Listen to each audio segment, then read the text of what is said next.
ये पाकिस्तान के वो इकलौते आर्मी चीफ हैं जो हज़ारा बरादरी से थे और फारसी स्पोकन थे। इनका नाम था जनरल मोहम्मद मूसा खान। 65 के पाक भारत मार्के के दौरान मूसा खान हमारे सिपह सलार थे। यहाँ तक कि पाकिस्तान ने कई इंडियन इलाके अपने कब्जे में लेकर वहाँ सब हिलाई परचम लहराया था। नवाब ऑफ कालमबाग के इस्तीफे के बाद मूसा खान को वेस्ट पाकिस्तान का गवर्नर बनाया गया और वो आज के पूरे पाकिस्तान के हुक्मरान बने।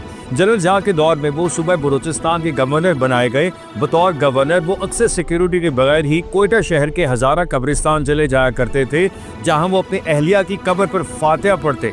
उनके दौर में गवर्नर हाउस बलूचिस्तान का बहुत कम खर्चा था और वो हर साल गवर्नर हाउस के बजट से करोड़ों रुपए बचाकर कौमी खजाने में वापस कर दिया करते थे।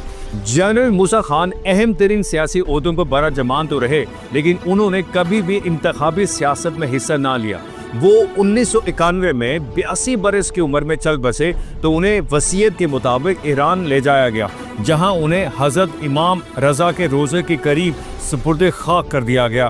याद रहे कि जनरल मूसा खान मसलक के एतबार से अहले तशय्युई थे।